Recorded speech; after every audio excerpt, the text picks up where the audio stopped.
The email came in at 2 a.m. on a Tuesday. I remember the exact time because I'd been staring at my laptop for hours, finishing paperwork on a corporate espionage case that had taken me 3 weeks to crack. My eyes burned. My coffee had gone cold 2 hours ago. The converted warehouse space I called an office in Denver's Rhino district felt smaller than usual, the exposed brick walls pressing in like they wanted to tell me something. The notification pinged through my encrypted client portal, the same system I'd used for 12 years, designed for people who needed discretion and were willing to pay for it. I got these emails all the time. Suspicious spouses, worried parents, corporate executives convinced their partners were screwing them over. The usual parade of human misery that kept my lights on. I clicked it open without much thought. 3 things stared back at me. A name, an address. A single line of instruction. The name was Natalie Turner. The address was 847 Vine Street, Denver, Colorado. The instruction read, "Follow her. Document everything." My wife's name. Our home address. Attached was a cryptocurrency wallet confirmation showing a $15,000 advance payment. Already cleared. Already sitting in my business account like it belonged there. For about 30 seconds, I didn't breathe. Then my training kicked in. 12 years as Denver PD before I went private, and another 12 running my own shop. I'd seen a lot of twisted things in that time. I'd learned not to react until I had information.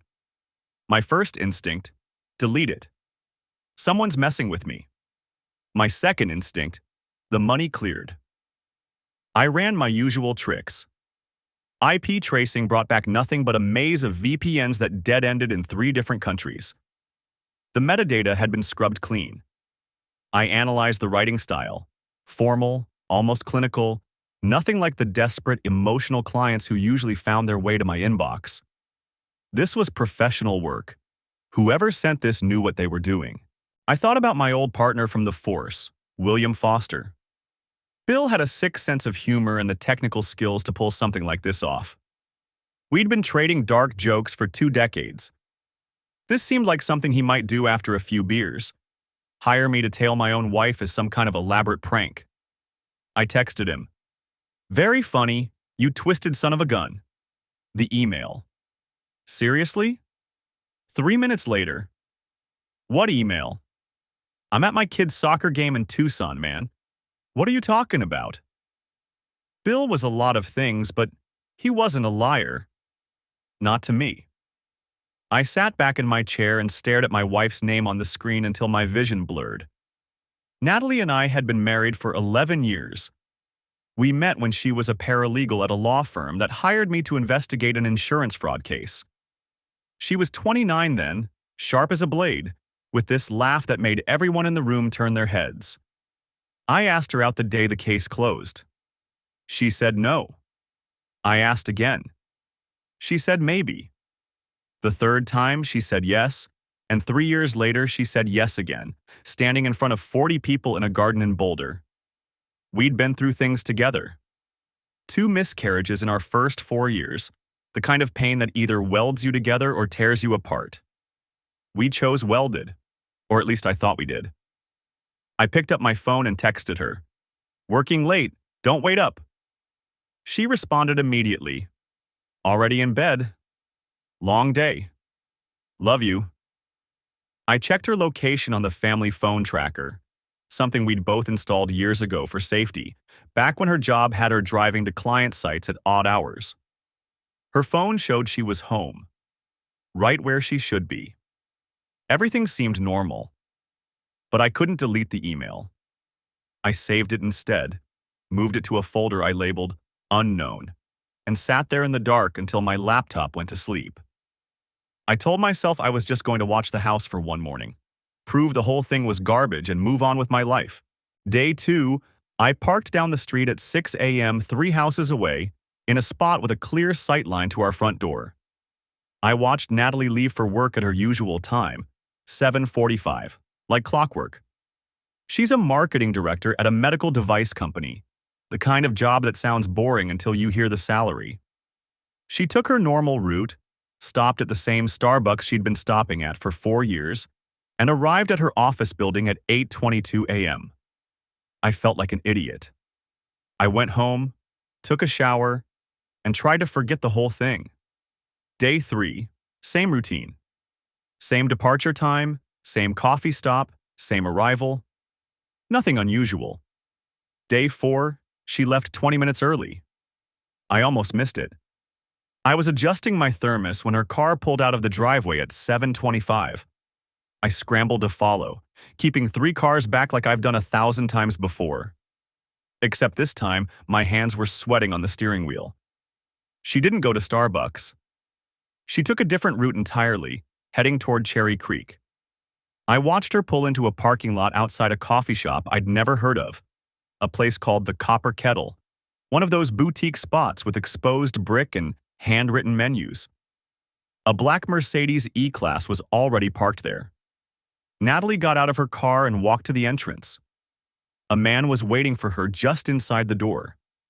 I watched through my windshield as she saw him, and something in her face changed.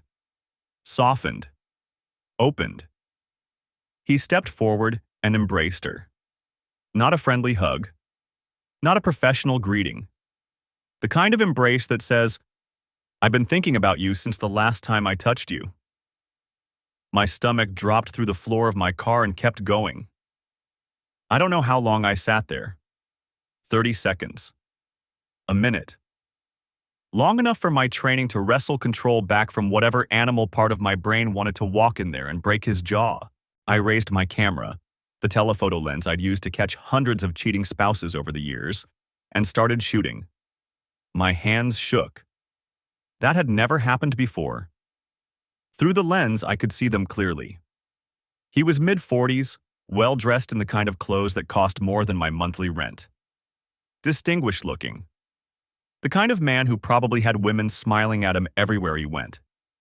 They sat down at a corner table. His hand found hers across the surface. She smiled at him. That smile I used to think belonged only to me. I photographed everything. When I got back to my office, I ran his plates. The Mercedes came back registered to a Dr. Gregory Wallace, 47, listed address in the Washington Park neighborhood. A quick search told me the rest. Oncologist at University of Colorado Cancer Center. Pioneer of some new immunotherapy treatment that had made the news 2 years ago. Awards on his wall, papers in medical journals, the whole impressive package. This wasn't some random affair. This was a calculated relationship with a successful, intelligent man who probably had his pick of women. I sat with that information for a long time. Part of me wanted to drive home, throw the photos on the kitchen table, and demand an explanation. Part of me wanted to pretend I hadn't seen anything at all. But the investigator in me, the part that had spent 24 years building cases and following evidence, knew that I didn't have the full picture yet. Someone had hired me to find this. Someone who knew it was happening. I needed to know who. And I needed to know why. So instead of confronting my wife, I pulled up our joint credit card statements from the past 6 months.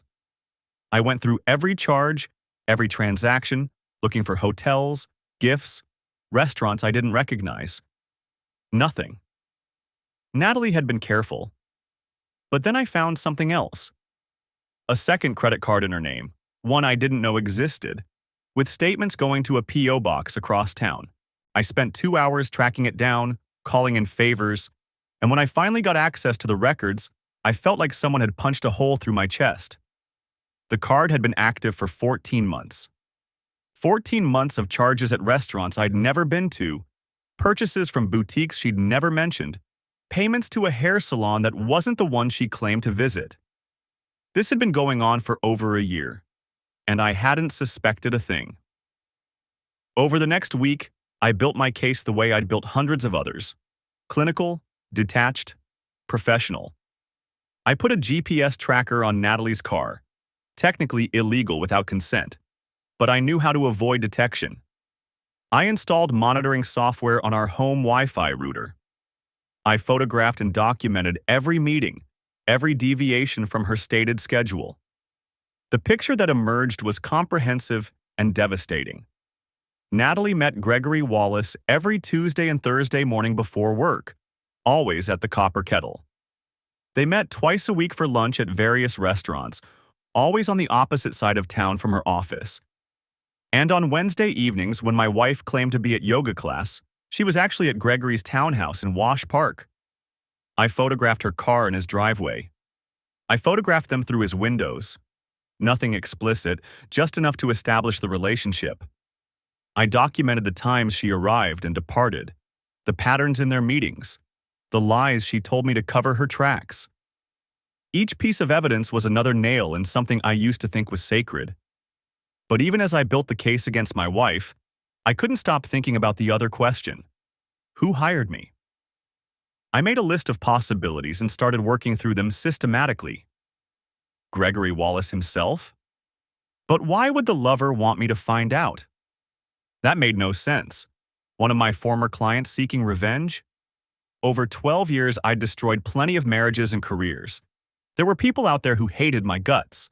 A competitor PI trying to destabilize me? Possible, but elaborate. Someone close to Natalie who knew about the affair and wanted it exposed? Her sister, maybe? Her best friend from college? Someone who disapproved? I investigated each possibility with the same rigor I applied to paying clients, but nothing stuck. Every trail went cold. Meanwhile, I found emails on our home network between Natalie and Gregory. The monitoring software captured everything that went through our Wi-Fi, and apparently my wife had gotten careless. One email from Gregory read, "We need to tell him soon. The longer we wait, the worse it will be. You can't keep this from him forever." Her response, "I know, I'm just not ready. Give me a little more time." Another exchange from a week later. "The timeline is getting tight. We need to discuss next steps." I read those words over and over, trying to decode them. They were planning to leave their spouses together. That was the obvious interpretation. Making a timeline for how to blow up both their lives and start fresh. My rage built like pressure behind a dam, but I held it. I needed to know everything before I made a move. I pulled Gregory Wallace's background deeper. Employment history, financial records, property ownership. And that's when I discovered something that changed the shape of everything. Gregory's wife, Amanda Wallace, had died 18 months ago. Pancreatic cancer. The obituary described her as a beloved mother, devoted wife, cherished friend. Gregory wasn't a cheater. He was a widower, which meant the affair had started shortly after his wife died. And 14 months of secrecy meant my wife had been building a parallel life, not just sneaking around, but constructing something she intended to move into permanently. She wasn't planning to leave me for a married man. She was planning to replace me with a single one. I prepared to confront her 3 separate times over the next few days, and each time I stopped myself. The question kept nagging at me. Who is the client? I went back through my case files from the past 5 years, looking for anyone who might have both the motive and the means to orchestrate something like this. 3 names rose to the top. Thomas Bradley, a tech CEO whose wife I helped expose 4 years ago. The divorce cost him half his fortune and tanked his company's stock after the scandal went public. He had reason to hate me. Jessica Campbell, a woman whose husband I surveilled 3 years back. After the divorce, she attempted suicide. She survived, but she blamed me for destroying her life. Her therapist had to talk her out of filing a lawsuit. Daniel Price, an attorney who tried to have my PI license revoked after I caught his wife with her personal trainer. He had money, connections, and a vindictive streak a mile wide. I spent a week running down each lead. Bradley was a mess, drinking heavily, living in a small apartment, his career in shambles. But he showed no signs of knowing about my situation. No contact with anyone in my orbit. Campbell had remarried, seemed happy, had no apparent interest in revenge. Her new husband was a therapist she'd met in recovery. They had a baby on the way. Price was the most viable suspect, vindictive, resourceful, technically sophisticated. But I couldn't find any connection to the encrypted email or the cryptocurrency payment. No evidence he even knew about my wife's affair. Meanwhile, things at home were getting harder to stomach. "You seem distant lately," Natalie said one night, sitting across from me at the dinner table. "Is everything okay?" I looked at her, really looked at her, searching for some crack in the facade, some tell that would betray the lie she'd been living. But she was good. She'd always been good at compartmentalizing. "Work stuff," I said. "Big case, complicated. You can talk to me about it, you know. I'm here." The irony almost made me laugh. Here, right. Here in body, maybe. Here with her phone turned face down on the table. Here with another man's touch still fresh in her memory. "I know," I said. "I'm just tired." Later that night, she reached for me in bed. Her hand on my chest, her lips against my neck. The signal I'd responded to 1,000 times over 11 years. I couldn't do it. My body wouldn't cooperate. I claimed exhaustion, rolled over, and stared at the wall until her breathing slowed and I knew she was asleep. I watched her in the darkness for a long time, trying to reconcile the woman I'd married with the stranger lying next to me.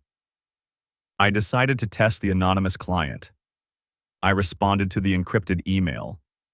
"I've completed initial surveillance, ready to provide preliminary report.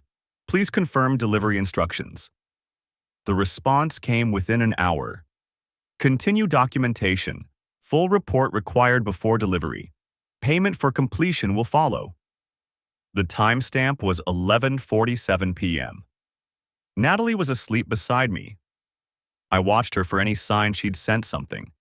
Any movement toward a hidden phone, any flicker of wakefulness. Nothing.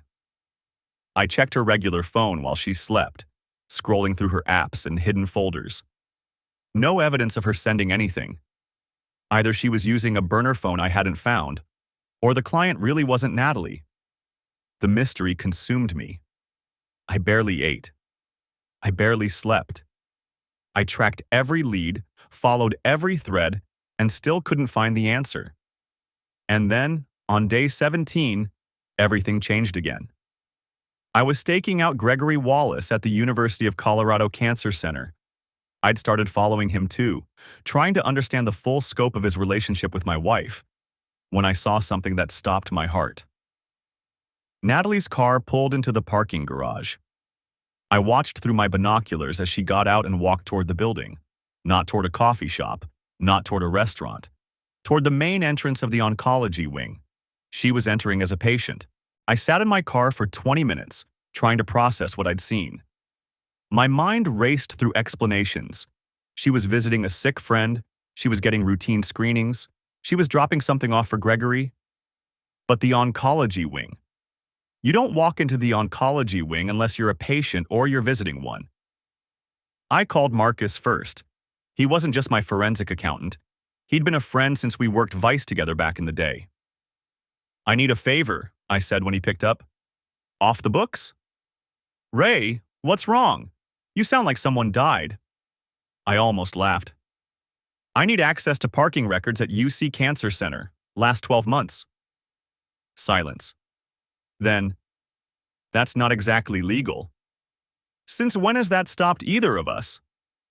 "Since I got 2 kids in private school and a mortgage I can barely afford." He sighed. "What's this about?" "I can't tell you yet. Just trust me." Another pause. "I'll see what I can do. But you owe me." "I know." He called back 3 hours later. "Your wife's been visiting the cancer center every 2 weeks for 11 months, he said. "Regular as clockwork. Always on Thursday afternoons." I couldn't respond. "Ray, you still there?" "Yeah." "Man, I'm sorry. I didn't know. I didn't realize this was about Natalie." "Neither did I." 11 months. She'd been going there for 11 months while I investigated corporate espionage and cheating husbands, while I came home and asked about her day and believed every word she told me. I did something I'm not proud of. Something that crossed every ethical line I'd spent my career trying to respect. I broke into Gregory Wallace's townhouse. I waited until a Tuesday afternoon, watching from my car until he pulled out of his driveway and headed toward the hospital. I gave him 20 minutes to get clear, then approached the house from the side alley, walking like I belonged there, just another neighbor out for a stroll. The lock on his side door was good, but not great. A Slake deadbolt, maybe 5 years old, the kind that came standard with most residential construction. I had it open in under 90 seconds. Inside, the house smelled like sandalwood and coffee. His place was exactly what you'd expect from a wealthy doctor with good taste. Exposed brick, reclaimed hardwood floors, built-in bookshelves lined with medical texts and literary fiction. Photos everywhere, most of them featuring a woman I assumed was his late wife. Amanda. Dark hair, warm smile, the kind of face that probably lit up every room she walked into. She'd been dead for 18 months, but the photos were still everywhere. He hadn't moved on as much as he wanted people to think. I worked quickly, methodically, checked the obvious places first: home office, bedroom, any drawers or cabinets that might hold personal documents. My heart pounded against my ribs the whole time. This was B&E, plain and simple. If I got caught, my license was gone and I'd be facing felony charges. But I needed to know. I found what I was looking for in his home office. A file cabinet, locked, but the key was hidden in a desk drawer. Amateur hour. Inside, maybe 24 folders, all labeled with patient initials. NT. I pulled it out with hands that had started shaking again. Medical records. Detailed, comprehensive, damning. Diagnosis: Stage 3B non-small cell lung cancer. Date of diagnosis: 13 months ago. Prognosis at diagnosis: 15 to 20% 5-year survival rate with aggressive treatment. Treatment notes indicated she'd been undergoing immunotherapy, Gregory's specialty, for almost a year.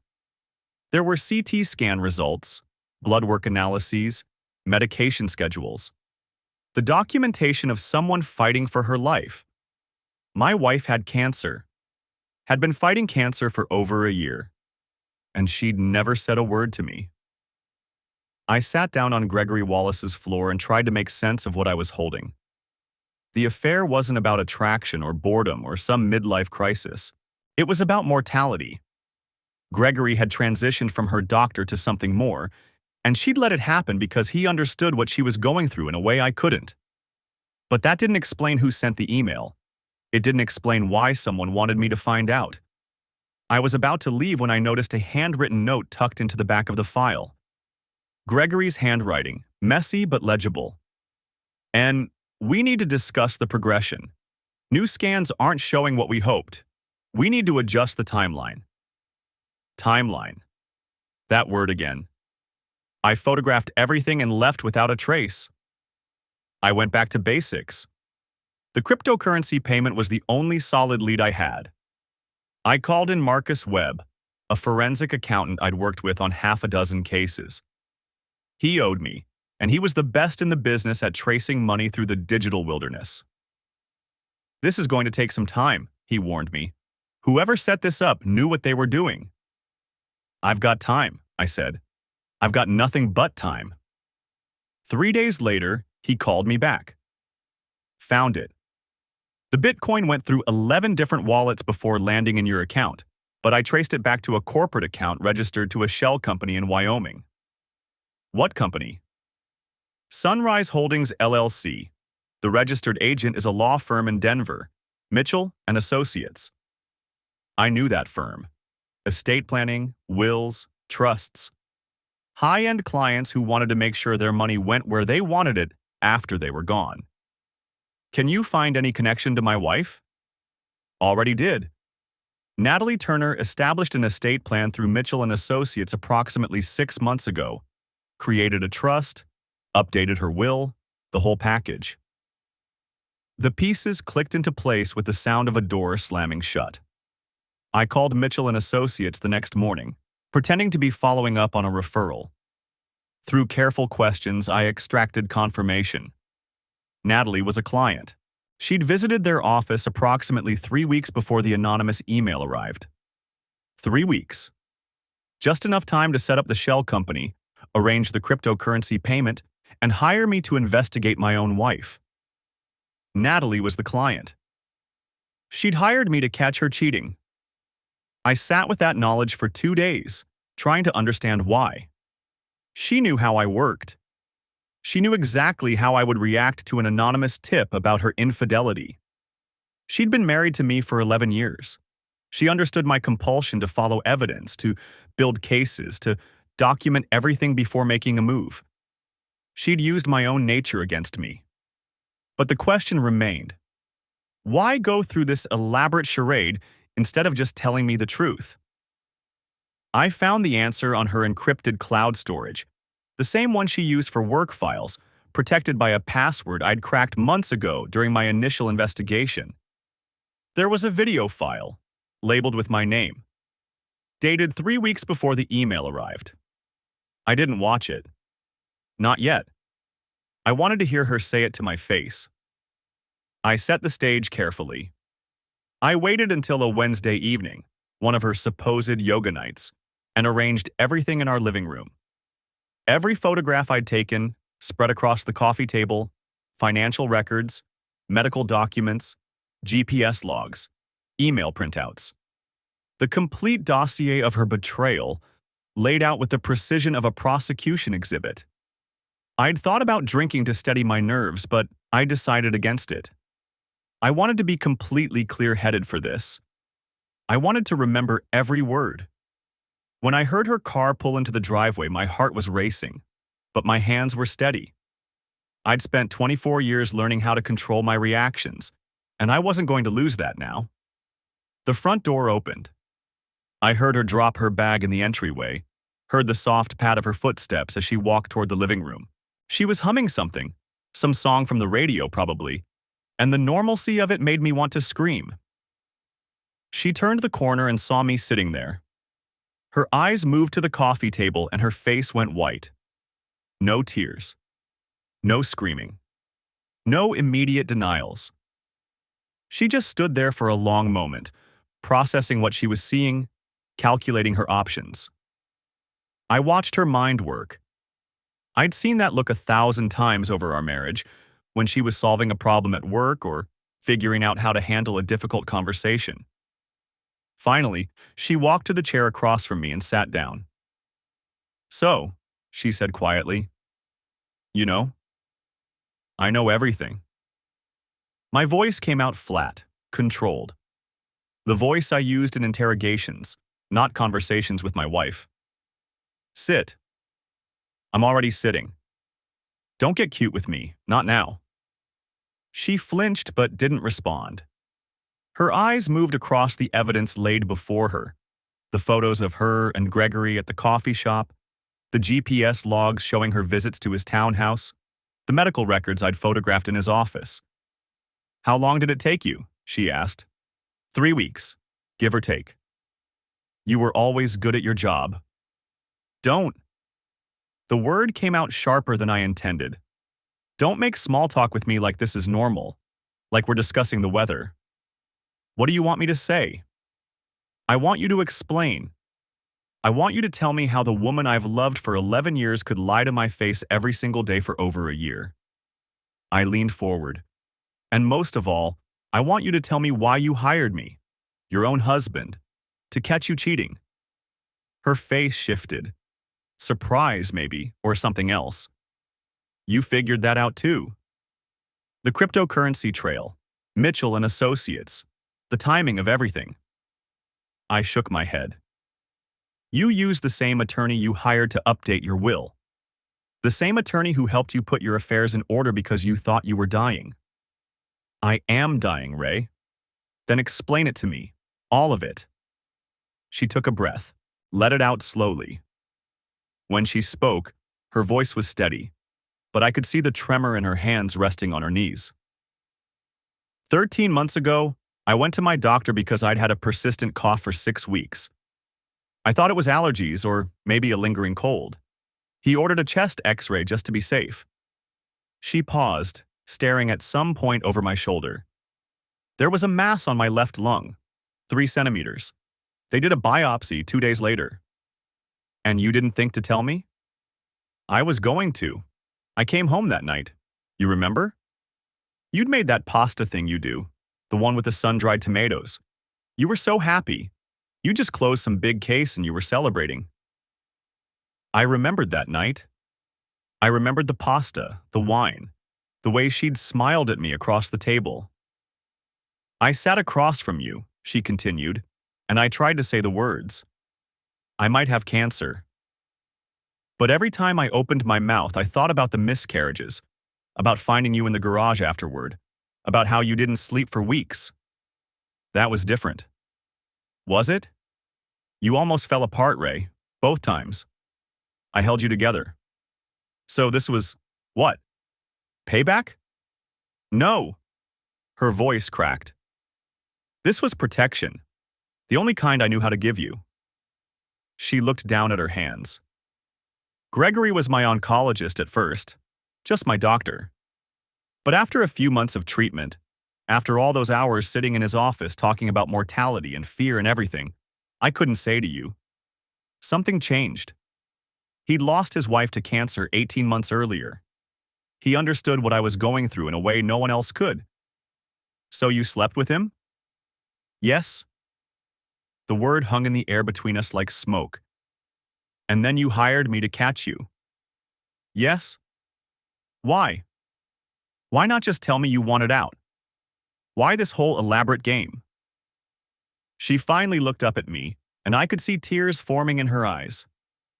Because I knew you, Ray. I knew that if I told you I was dying, you would stay. You would be noble and loyal and devoted, and you would watch me waste away for however long I have left. You would put your entire life on hold to take care of me, and then you would spend years afterward destroyed by it. You don't know that. Yes, I do. Because that's who you are. That's the man I married. She wiped her eyes. I didn't want to be your burden. I didn't want our last years together to be about hospital visits and medication schedules and watching each other suffer. I wanted to give you a reason to leave. Something clean. Something you could point to and say, she betrayed me, instead of, she died in my arms. That's not love. That's manipulation. Maybe. But I did it because I love you. I stood up, unable to sit still any longer. You don't get to decide what I can handle. You don't get to make that choice for me. Someone had to make it. No. I turned to face her. We lost 2 children together. We held each other through the worst pain either of us had ever known. I thought we could survive anything. And you took that from me. You decided I was too weak to handle the truth. Me, who you've never seen break. And instead of trusting me, you let another man touch you while you slept beside me. The tears were flowing freely now. Ray, I would have fought beside you. I would have held you through every treatment, every setback, every terrifying night. That's what marriage is. That's what love is. And you stole that from both of us. She sat there crying silently, and I felt nothing. Or I told myself I felt nothing. There's something else, she said finally. What? The cancer has progressed. Stage 4, as of 3 months ago. The immunotherapy isn't working anymore. She met my eyes. I have 8 to 12 months left. Maybe less. I stared at her for a long time. You wanted me to leave, I said finally. Congratulations. You got what you wanted. I moved out the next morning, packed a bag, drove downtown, and checked into a hotel that charged by the week. The room was small. Bed, desk, bathroom, view of a brick wall. It smelled like industrial cleaner and other people's desperation. I didn't eat for 2 days. I barely slept. I lay on that thin mattress and stared at the ceiling and tried to make sense of how my life had gotten here. My brother Kevin called on day 3. Word travels fast in families. I just heard from Aunt Carol. who heard from your neighbor apparently. What the hell is going on? You moved out? Yeah. You want to tell me why? I told him. The abbreviated version, the email, the investigation, the affair, the cancer, the scheme. By the time I finished, he was silent for a long time. Jesus Christ, he finally said. I don't even know what to say. There's nothing to say. Ray, you need to go back. Whatever she did, she's dying. You'll regret it if you don't make peace. Will I? Of course you will.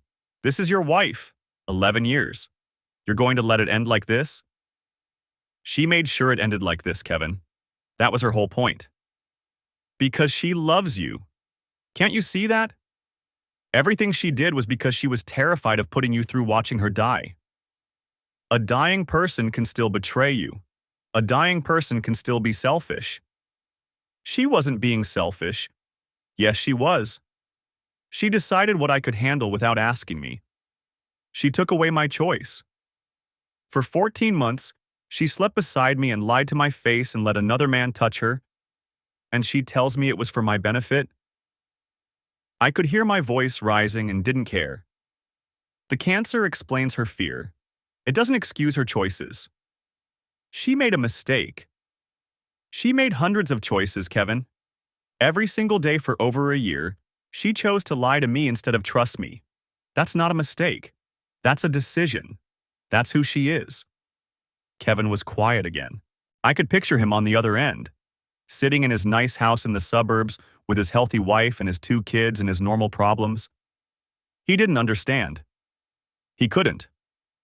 So what now? He asked finally. Now I figure out how to live with it. And Natalie? She made her choice. Now she has to live with it too, however long that turns out to be. I hung up before he could respond. I threw myself into the investigation again, this time focusing on Gregory Wallace. Not out of jealousy, I was past that, but out of something darker. Suspicion. The affair had started suspiciously quickly after his wife died. The scheme with the anonymous email was too sophisticated to be entirely Natalie's idea. I wanted to know how deep his involvement went. I found what I was looking for in his personal computer. More records of his late wife Amanda's final year, including references to an affair she'd had with her physical therapist in the months before she died. Gregory had known about it. He'd forgiven her. He'd stayed. But buried in his journal entries from that time, I found something else. She told me she did it to push me away, to spare me. But I stayed anyway, and I watched her die, and she spent her final days guilty and apologetic instead of at peace. I made her a prisoner of my loyalty. I should have let her go. That was the lesson Gregory had learned from his wife's death. And when he met Natalie, another dying patient facing the same fears, he'd shared that lesson with her. The scheme wasn't entirely her idea. Gregory had helped plan it. He'd encouraged her to give me an out. My wife had been manipulated by a man who thought he was being noble, using the twisted logic of his own grief to guide someone I loved into destroying what we had.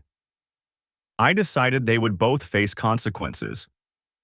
My revenge was surgical, professional, devastating. Phase 1 was legal. I hired the best divorce attorney in Colorado, a woman named Sandra Huff, whose reputation preceded her by about a mile. I filed immediately, citing infidelity with documented evidence. I didn't want Natalie's money. I wanted the divorce finalized before she died. You understand what you're asking, Sandra said during our initial meeting. You want to divorce a terminally ill woman. The optics. I don't care about optics. I care about severing this legally while I still can. May I ask why? Because she doesn't get to die as my wife. She doesn't get to claim that connection after what she did. I won't be her widower. I won't attend her funeral. I won't stand beside her grave and pretend we were something we weren't. Sandra studied me for a long moment. Then she nodded. I'll make it happen. Phase 2 was professional. I filed a complaint with the Colorado Medical Board documenting the inappropriate relationship between Gregory Wallace and his patient. Medical ethics were clear on this point. A physician should not engage in romantic relationships with current or recent patients. The investigation wouldn't end his career, but it would tarnish it. His hospital would likely require him to resign from direct patient care. The reputation he'd spent decades building would carry a permanent stain. Phase 3 was personal. I wrote out a detailed account of everything that had happened: the affair, the manipulation, the anonymous email scheme, the lies. I filed it with my attorney with instructions to release it if Natalie or Gregory ever tried to rewrite the narrative. If anyone asked why we divorced, the truth would be available. And then I wrote Natalie a letter. Natalie, I loved you. For 11 years, I built my life around you. I would have done anything for you, faced anything, sacrificed anything, endured anything. But you didn't love me back. Not really. Love trusts. Love shares burdens. Love doesn't lie for 14 months and then call it protection. You decided I was too weak to handle the truth. You decided to orchestrate the end of our marriage instead of fighting for it together. You chose Gregory's twisted logic over our history, his trauma over our bond. I don't hate you, but I will never forgive you. And I will not watch you die. You wanted me to leave. You spent over a year making sure I would. So here I am, leaving. Congratulations, you won. Ray. She called me after receiving the letter, begged to see me one more time. Please, Ray, just once, 10 minutes. I need to see you before… Before what? Before you die? So you can get your closure? Yes? Her voice was thin, tired. Not the vibrant woman I'd married. Is that so wrong? I almost said yes. I almost told her to find her closure somewhere else. But something stopped me. Maybe the memory of who she used to be. Maybe just my own curiosity about how this would end. Fine. One meeting. My terms. Anything. City Park, the bench by the lake, tomorrow, 3 o'clock. The place where we had our first… Yes. She was quiet for a moment. Then, thank you. I hung up without saying goodbye. She was already there when I arrived, sitting on the same bench where I'd taken her on our first date 13 years ago. We'd sat there for hours, talking about everything and nothing, watching the sun set over the lake. I'd known by the end of that night that I was going to marry her. Now I walked toward her and felt nothing but a cold, hollow emptiness. She looked worse than the last time I'd seen her. Gaunt, hollow. The disease was eating her alive now, and it showed in every line of her face, every angle of her wasted frame. She wore a scarf over her head. The chemo, I assumed, or maybe just the cold. I sat down beside her, leaving 3 feet of space between us, like strangers. Thank you for coming, she said. You asked. I wasn't sure you would. I almost didn't. We sat in silence for a moment, watching the ducks glide across the water. Somewhere behind us, children were playing on the grass, their laughter carrying on the wind. I know you're angry, she started.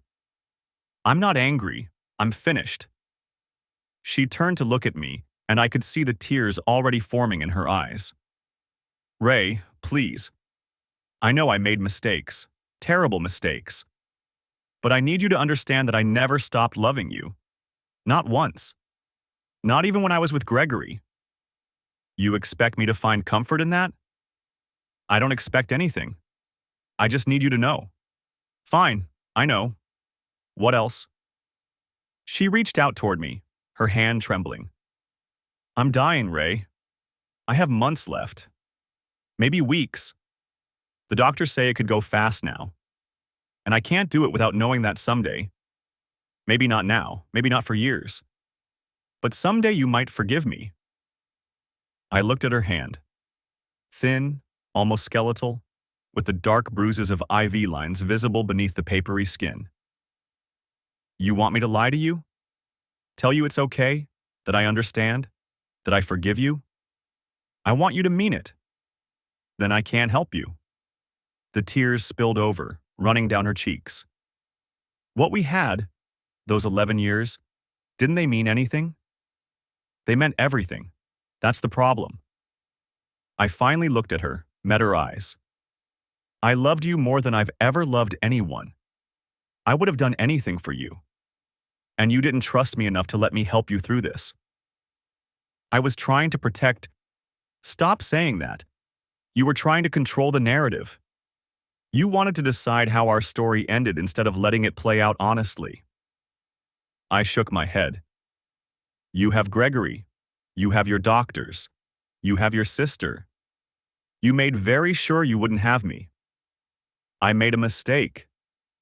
You made 100 choices over 14 months, each one of them deliberate, each one of them a betrayal. She cried then, really cried, with the kind of racking sobs that shook her whole body. Her shoulders heaved. Her breath came in ragged gasps. She looked old suddenly, older than her years, like the disease had stolen decades in the space of months. Can you forgive me? She whispered when she could speak again. No. Can you at least try? No. Can you? She wiped her face, smearing tears across her hollow cheeks. Can you at least remember me kindly, the way I used to be, before all this? I thought about all the memories we'd made. Our first date on this very bench. Our wedding in Boulder. The night we found out she was pregnant the first time, dancing in the kitchen like idiots. The morning we lost that baby, holding each other on the bathroom floor. The 1,000 small moments that had seemed so permanent at the time. I'll remember you accurately, I said. That's the best I can offer. She nodded slowly, like she'd expected that answer. I understand. After a few minutes, I stood up. Goodbye, Natalie. Ray. But I was already walking away. I didn't look back. I couldn't. Because if I had, I might have seen her sitting there alone on that bench, dying, abandoned by the one person who'd promised to be with her through everything. And I might have felt something I didn't want to feel. The divorce was finalized 73 days later. Sandra pushed it through expedited, using every trick in her considerable book to get it done before Natalie ran out of time. My wife, ex-wife, didn't contest anything. She signed every document without complaint, like she'd been waiting for permission to give up. I took only what I'd brought into the marriage. She kept the house. You know, Sandra said after the final hearing, in 20 years of family law, I've never had a client like you. What do you mean? Most people who come through that door are angry, vindictive, irrational. They want blood. They want to destroy their ex. She studied me with professional curiosity. You just want it out. Clean and simple. There's nothing simple about any of this. Maybe not. But you didn't try to take the house. You didn't go after her assets. You just wanted the divorce finalized before she stopped herself. Before she died. Yeah. Can I ask why that mattered so much? I thought about how to explain it. Because she doesn't get to die as my wife. She doesn't get to have that claim on me at the end. I won't be listed as her surviving spouse. I won't inherit anything. I won't be expected to stand at her funeral and accept condolences. That's cold. Maybe, but it's honest. The medical board investigation concluded 6 weeks after that. Gregory Wallace received a formal reprimand for inappropriate relationship with a patient. The kind of black mark that doesn't end a career but follows you forever. He was forced to step down from his department head position at UC Cancer Center. The hospital's official statement said he wanted to focus on direct patient care, but everyone in Denver's medical community knew the real story. 3 of his former patients came forward with concerns about boundary issues once the door was opened. One woman said he'd made her feel uncomfortable during private consultations. Another described excessive personal questions about her marriage. Nothing criminal, nothing actionable, but enough to tarnish the reputation he'd spent decades building. I watched his fall from a distance and felt nothing but grim satisfaction. He'd encouraged my wife to destroy our marriage. He'd helped her plan it. He thought he was being noble, sharing his twisted wisdom about love and death and letting go. Now he could deal with the consequences. I heard updates about Natalie through mutual friends, people who couldn't help themselves, who thought I'd want to know, who didn't understand that every word about her was a knife in a wound that hadn't healed. She's in hospice now, my neighbor told me one evening, catching me on my way inside. Full-time aide. Gregory's there most of the time. Good for them. Ray, don't you think maybe you should… Good night? I closed the door before she could finish the sentence. I threw myself into work instead. Case after case after case, the same parade of suspicious spouses and worried parents and corporate executives convinced their partners were screwing them over. Business was good. Word of mouth said I was the best in Denver. Thorough, discreet, relentless. The kind of PI who got results no matter how ugly they turned out to be. Ironic, really. I'd built my career on exposing other people's secrets. Now my own life was the biggest secret I kept. I started seeing a therapist. A woman named Eleanor Reed, recommended by a cop I used to work with who'd been through his own messy divorce. She had an office in Lodo, all warm colors and soft lighting, the kind of space designed to make you feel safe enough to say things you'd never say anywhere else. "Tell me what brought you here," she said during our first session. I told her. The abbreviated version, just the facts, stripped of emotion, the way I'd tell it to a detective taking a statement. When I finished, she was quiet for a long moment. "That's quite a story," she said finally. "It's not a story. It's what happened." "I'm sorry, you're right." She made a note on her pad. "How are you feeling about it now?" "How do you think I'm feeling?" "I don't know. That's why I'm asking." I thought about it. Really thought about it. Numb, mostly. Sometimes angry. Sometimes, I don't know. Sad, I guess, but not in the way you'd expect. What way would I expect? You'd expect me to be sad that she's dying, that my marriage is over, that the woman I loved betrayed me? And you're not sad about those things? I'm sad about who I thought she was, the version of her I'd built in my head over 11 years. That woman didn't exist, or maybe she did once, and she changed, and I didn't notice. I stared at a spot on the wall behind her head. I'm not mourning Natalie. I'm mourning the idea of her. Eleanor nodded slowly. That's a very honest assessment. I'm a private investigator. Honest assessment is what I do. Do you think you'll ever be able to forgive her? No. Does that bother you? It used to. I was raised to believe forgiveness was virtuous, that holding grudges made you a bad person. And now? Now I think some things can't be forgiven. Some betrayals are too complete. She made another note. And if she dies before you've resolved this? She's going to die before I've resolved this. That's not a hypothetical. I paused. And I've accepted that I'll have to live with that. It's not the outcome I wanted. It's just the outcome we got.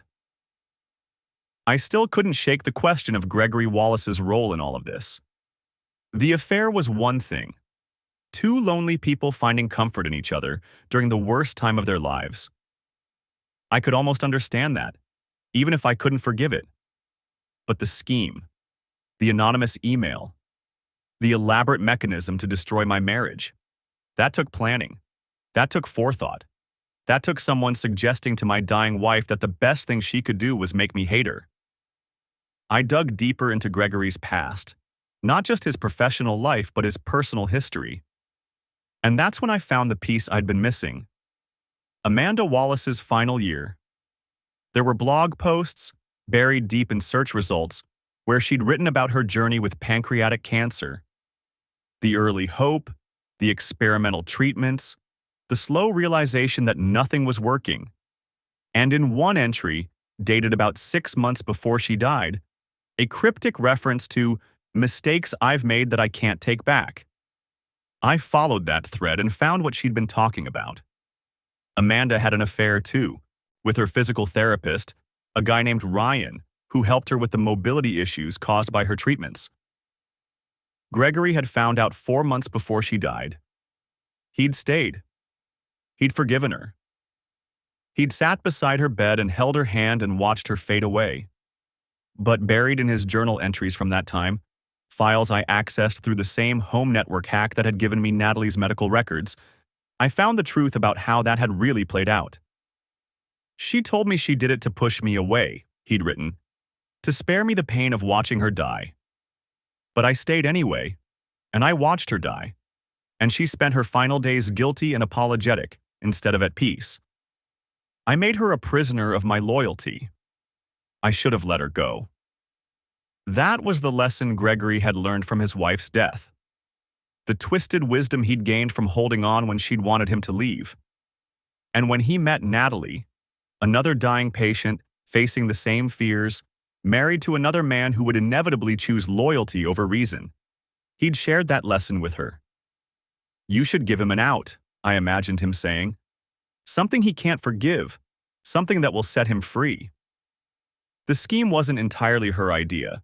Gregory had planted the seed. And my wife, terrified and desperate and already halfway into the darkness, had let it grow. 2 weeks after Natalie entered hospice, I received another encrypted email. My blood went cold when I saw the notification. For a moment, I was back in my office at 2:47 a.m., staring at my wife's name on the screen. But this message was different. Mr. Turner. Per my client's instructions, upon the event of her passing or entry into end-of-life care, you are to receive the attached video file. This message serves as delivery of that file. Regards. Mitchell and Associates. Attached was the same video I'd found in her cloud storage months ago and never watched. The confession she'd recorded before sending the anonymous email. I sat with it for 2 weeks. The file sat in my inbox like a bomb waiting to go off, and I couldn't decide whether to watch it or delete it. Finally, on a night when I'd had too much to drink, something I rarely did anymore, I opened it. Natalie appeared on screen looking healthy, vibrant, nothing like the hollowed-out woman I'd met in the park. This was recorded over a year ago, before the affair deepened, before everything spiraled. Ray, she began, and just hearing her say my name made something twist in my chest. If you're watching this, you know everything, and I need to explain. She talked for 23 minutes.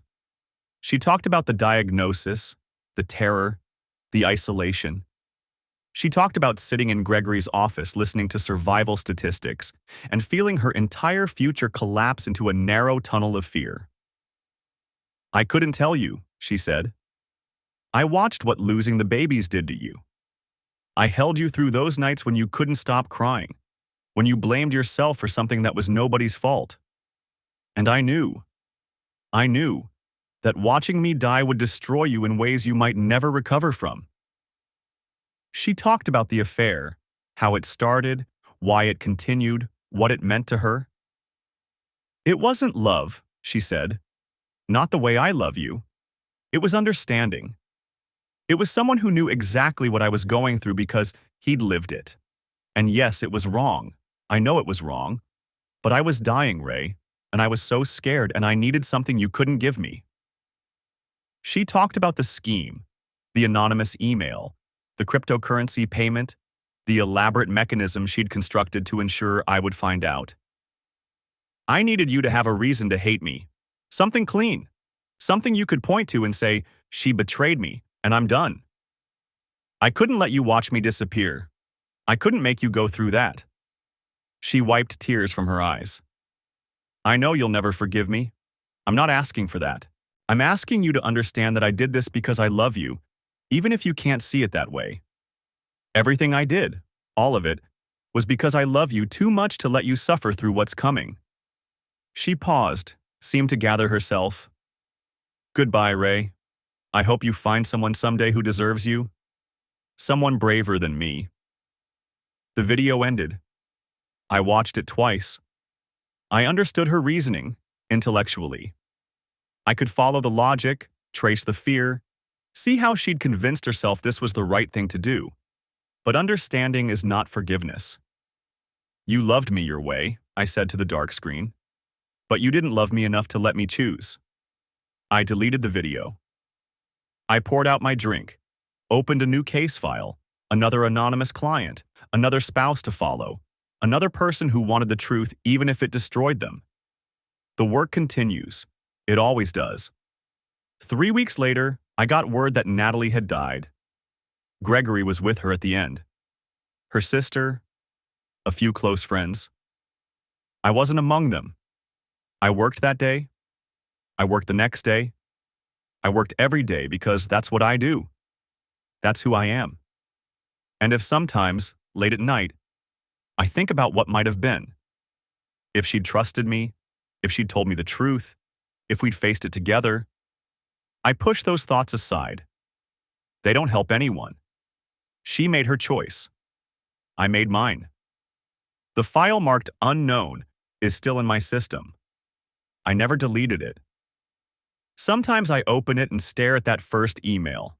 Her name, our address, the instruction to document everything. She knew me better than I knew her. That's the part that still hurts. Everyone thinks they know what love means. They're wrong.